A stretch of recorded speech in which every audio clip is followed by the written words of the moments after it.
What's up, everybody? Cool Convos. Let's get started. Let's talk about letting things go. I just read this book during a tough time I was dealing with. Don't really care to talk about it yet. Maybe I'll open up later. But it's about letting things go. The book's called Letting Go.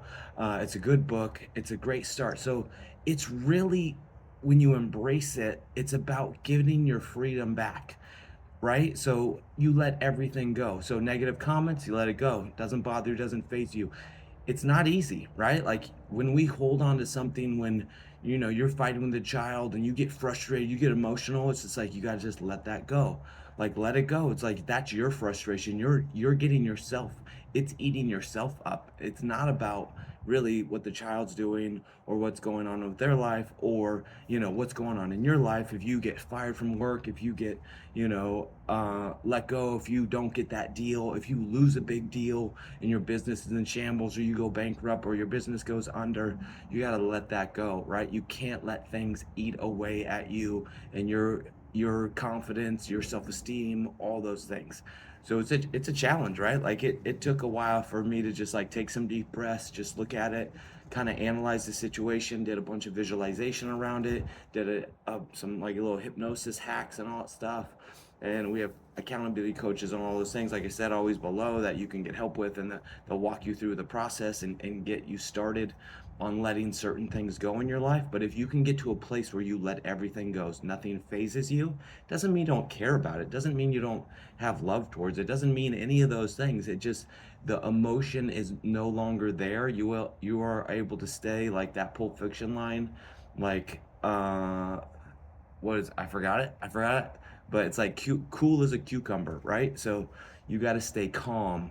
Like under pressure, you have to stay calm with your emotions. It's that warrior in the garden type stuff. It's like you can act and do whatever if you need to, but you're calm and complacent. You're chill the entire process.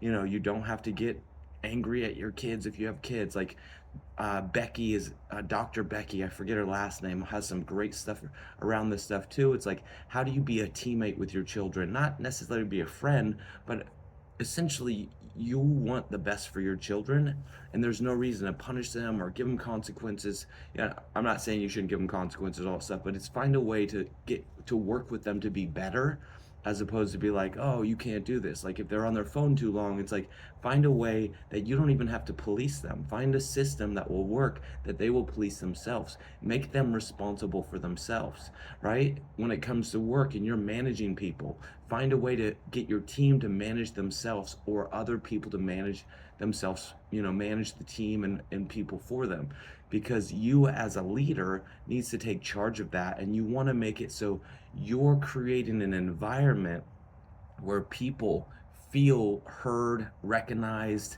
and are excelling based off of your core mission, whatever that team might be doing, that organization might be doing as a collective whole. And from there, your job is to find the right fit of people, or get the people to achieve that mission, that goal all together as fast as possible. How you do that is you got to let go of your ego, you got to let go of your goals, you have to let go of that thing and look at like what's going to be the driving factor in this. Do I need to get rid of a person because they're a bad apple? Do I need to have some personal conversations with them? Do I need to find out where they are in their life right now? Do they even want to be doing this? Like, where are they physically, emotionally, mentally? Like, build the trust, build all those things with them by communicating effectively. Like, don't just go in there and start bossing people around. And this is tough for me, right? Like, I take a very strong approach when it comes to like, you need to be disciplined, come to work, you got to do these things, like, be as efficient as possible.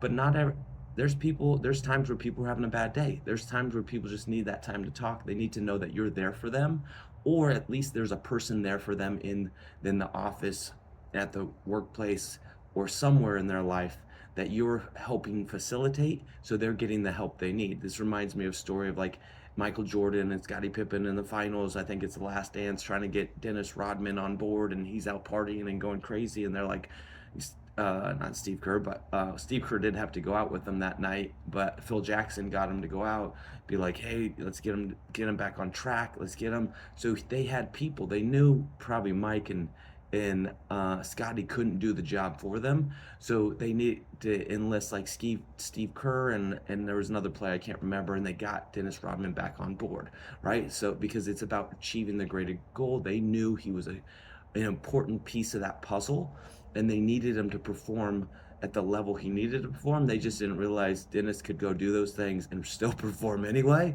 He's just that kind of a freak of nature. But it's about looking at yourself, it's about looking at other people, and it's about really focusing on you and letting that stuff go. Like, we all have it. Like, it's always going to come up. Like, it's just human nature. If somebody doesn't call you back right away, you're nervous and you're fearful, you're worried what happened, or is a relationship over, or any of those things. It's like, guys, just stay calm and say, cool, get back to your mission, get back to your goals, focus on that, call, leave a message, and then move on. Like, go forward with your life. Let everything go and focus on you. If that's a relationship, obviously with your kids, I'm not saying to let them go and never see them again. That's not what I'm meaning. It's more from the emotional uh, heart strings that they pull on you and essentially control you. So if you're getting tied up emotionally with stuff and a person that's negative or these things, well, they have power over you. So when you're able to let go of that and stay above it all and just be matter of fact on situations. So if you have to deal with an ex, or if you have to deal with somebody, you have to communicate with them on a regular basis, and it's very challenging, it's very difficult. How can you stay above it? Never get emotional, just be matter of fact.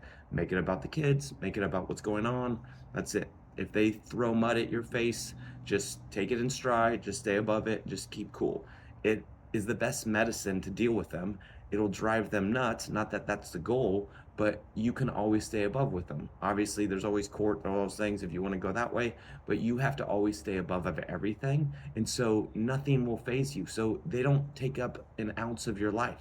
You don't get bothered by them all stuff. You can focus on what you need to focus on. And when you start doing that, so much more will clear up for you in your life.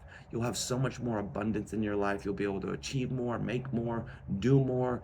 Your brain will function better. You'll be physically healthier, all that, because we bring that inside, and that just tears us up physically, emotionally, and all that stuff. So don't let it drain your soul, so to speak. Let all that stuff go away. Learn to let go and strive to come to a place where you just don't care anymore about what people say, what people do. If they talk poorly about you, just stay above it. Stay on your higher frequency, so to speak. Stay on a level where you're above it all, and that you can just stay calm. Like, if you have an employee talking smack, if you have a leader talking smack to you about you in the office or in your organization, then you just stay above it. Just, you know, because it's about you. How can you become a better person? That's what I want to focus on. How can I be a better person? Hopefully this was helpful. I'm past my 8 minutes. I'm out of here.